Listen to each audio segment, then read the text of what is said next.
Bismillahirrahmanirrahim. Assalamualaikum warahmatullahi wabarakatuh. Pendidikan Islam tahun 4, bidang ibadah menyambut seruan ilahi. Apakah yang dimaksudkan dengan azan? Selalu kita dengar. Inilah lagu pertama yang kita dengar apabila kita dilahirkan di dunia. Apakah itu sebenarnya azan? Kita sama-sama lihat. Azan ialah lafaz khusus yang disyariatkan oleh Islam untuk menyatakan masuknya waktu solat fardu. Bermaksud, apabila sudah masuknya waktu, azan merupakan lafaz khusus untuk menyatakan sudah masuk waktu solat fardu. Berapa solat fardu dalam sehari? Ada 5, iaitu solat subuh, solat fardu zuhur, fardu asar, fardu maghrib dan fardu isyak. Kita lihat yang seterusnya. Lafaz azan dan jawab iqamah. Jawab azan. Mari sama-sama kita dengar azan yang akan dilaungkan dan bagaimana cara untuk menjawab azan.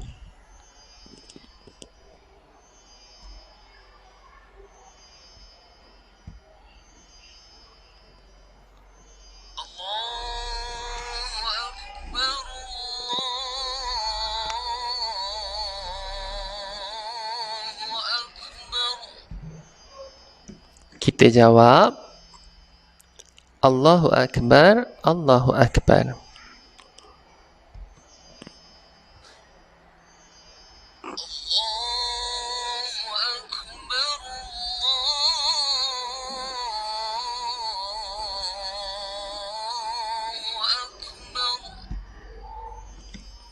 Kita jawab, Allahu Akbar, Allahu Akbar.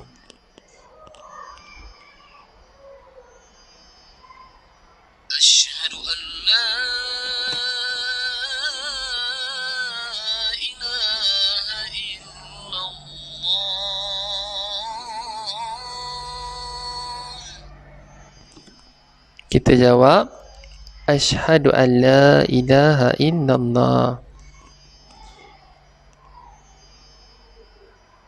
Asyhadu an la ilaha illallah.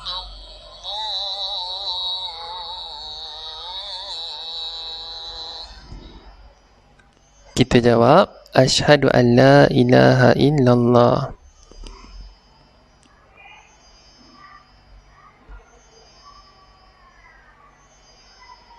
Asyhadu anna Muhammadar Rasulullah. Kita jawab, Asyhadu anna Muhammadar Rasulullah.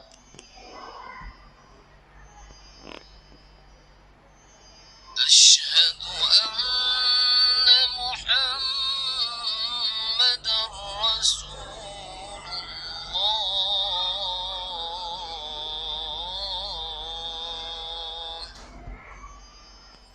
Kita jawab, Asyhadu anna Muhammadar Rasulullah.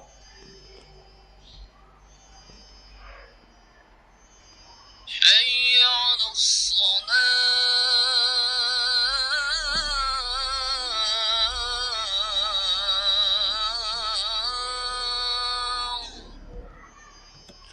Kita jawab, La hawla wa la quwwata illa billahil aliyyil azim.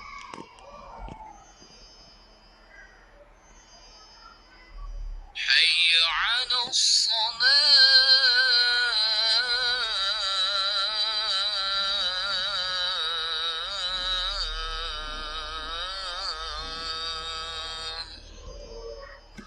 Kita jawab, La hawla wa la quwwata illa billahil aliyyil azim.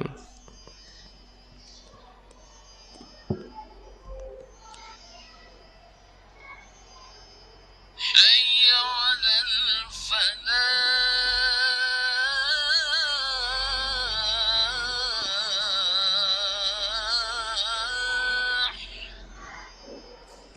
Kita jawab, la haula wa la quwwata illa billahil aliyil azim. حي على الفلاح.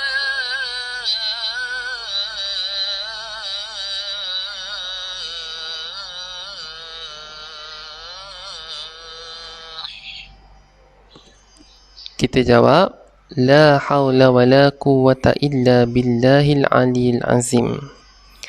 Seterusnya, lafaz yang kamu lihat ini merupakan lafaz yang hanya ada pada azan solat subuh. Bagaimana cara kita ingin menjawabnya? Kita dengar dahulu. الصلاة خير من النوم.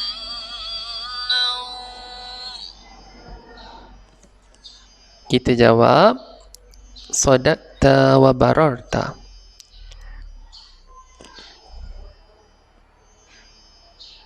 الصلاة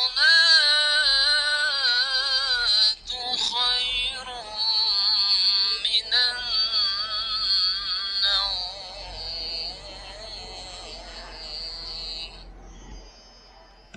Kita jawab, sadaqta wa bararta.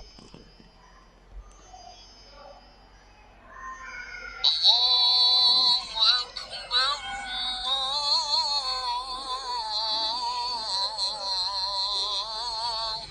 الله أكبر. Kita jawab, Allahu Akbar, Allahu Akbar. لا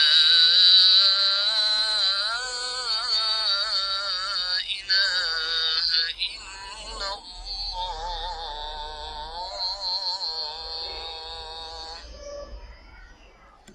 Kita jawab, la ilaha illallah. Begitulah indahnya lafaz azan dan jawab azan.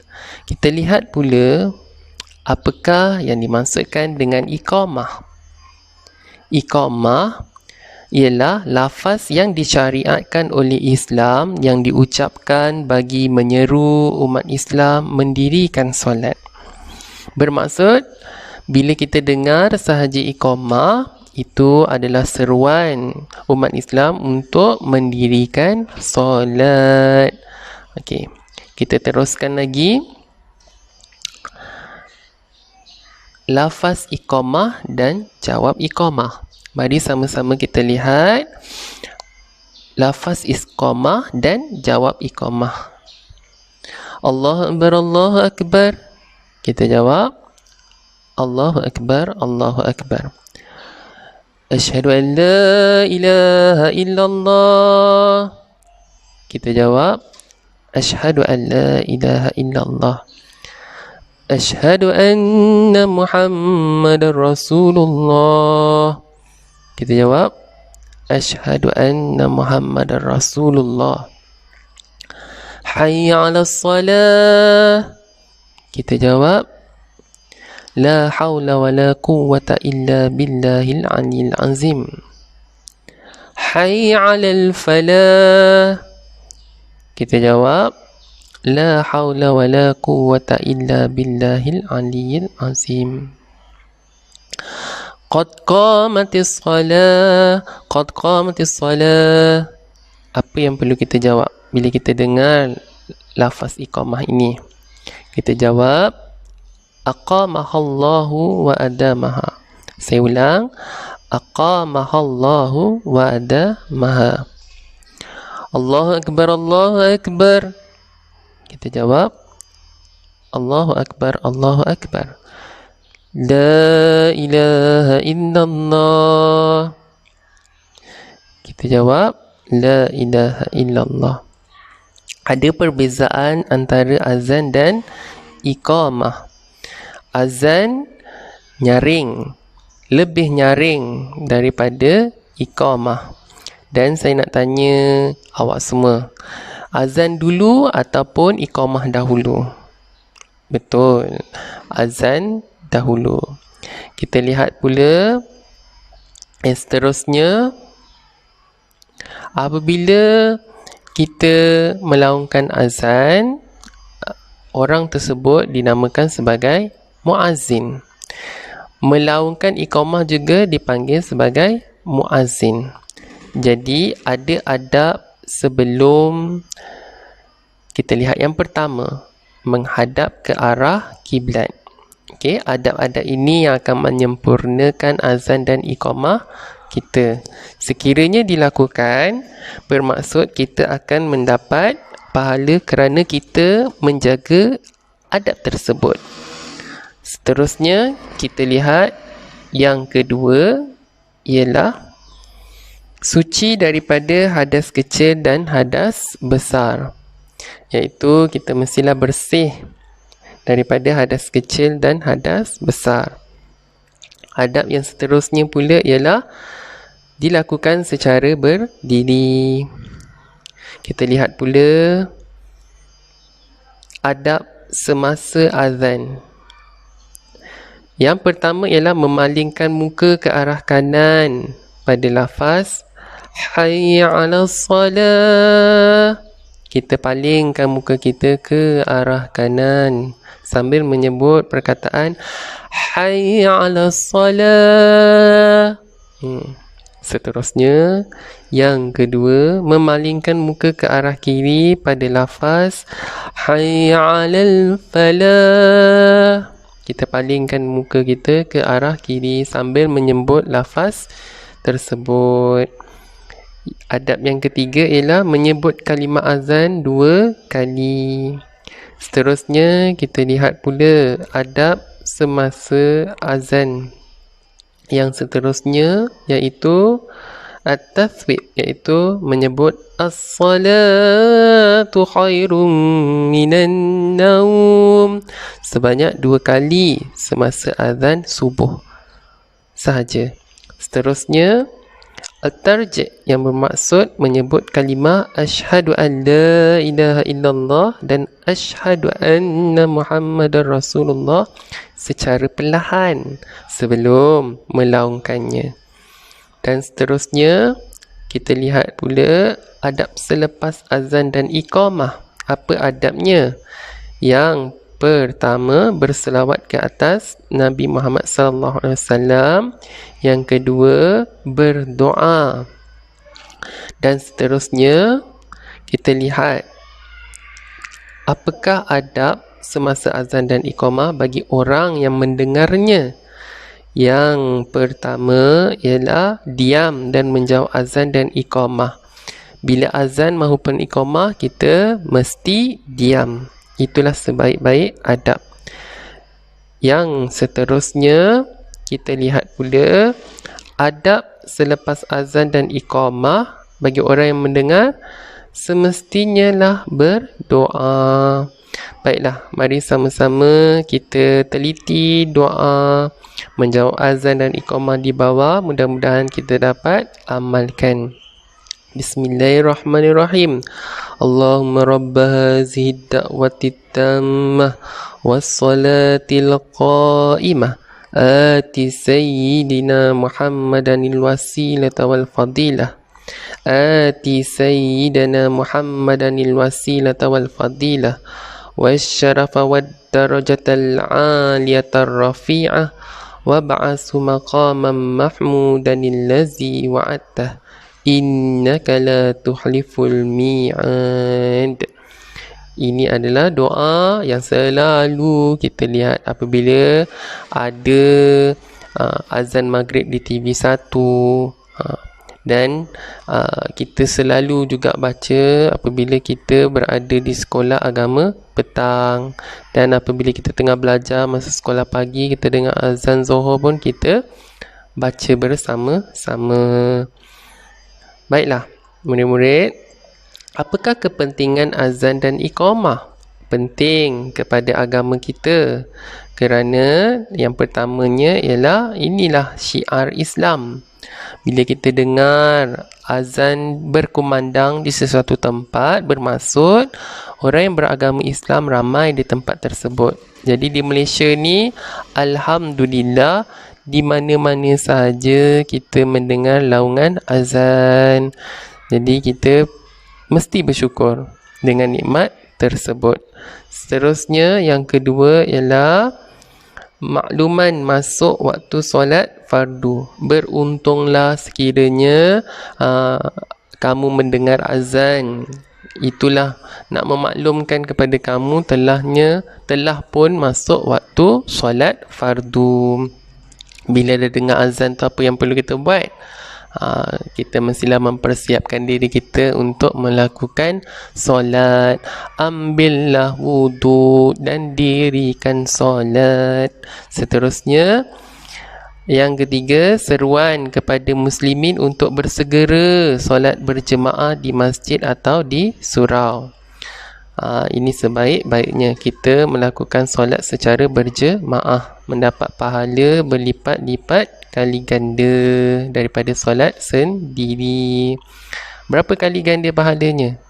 27 kali ganda. Baiklah, kita teruskan. Seterusnya mendapat pahala, ya. Kepentingan azan dan iqamah dalam aspek masyarakat. Yang pertama ialah berdisiplin dan menepati masa. Sememangnya bila kita dengar azan, kita sepatutnya menjadi lebih berdisiplin dan menepati masa, kerana kita tahu Zuhur pukul berapa, Asar pukul berapa, Maghrib, Isyak. Jadi kita dalam kepala kita dah tahu bagaimana untuk menepati masa. Kita ada waktu untuk berjumpa dengan Allah, jadi kita tahu waktu-waktunya, jadi kita jaga. Kita akan jadi orang yang berdisiplin.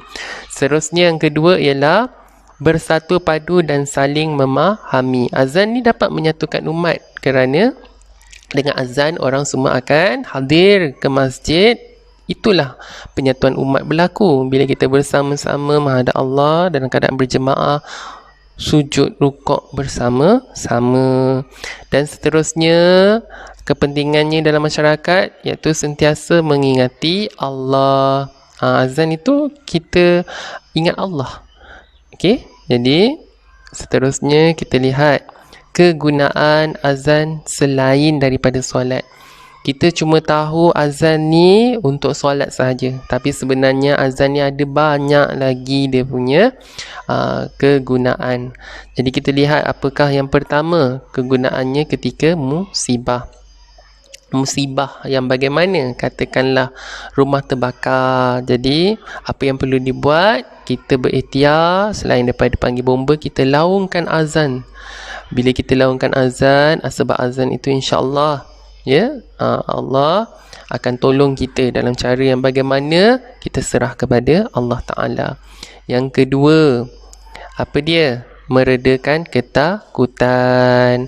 Apabila kita berada di dalam hutan, kita merasa takut tinggal seorang-seorang, apa perlu kita buat? Laungkan azan sekuat hati. Jadi apabila kita rasa takut tu, takut tersebut akan mula hilang sebab dengan azan yang dilaungkan. InsyaAllah juga dengan azan tersebut akan dia bukakan ikhtiar daripada sesat, terus jumpa jalan untuk keluar daripada hutan. Yang ketiga, kegunaan azan ialah menyambut kelahiran anak, orang yang beragama Islam. Seterusnya, yang keempat ialah sebelum memulakan musafir. Kebanyakannya orang nak pergi musafir, dilaungkan azan sebelum bertolak. Okey, kita lihat orang nak pergi umrah, orang pergi haji, kita nampak ada orang laungkan azan. Itulah juga kegunaan azan. Okey, sebelum memulakan musafir.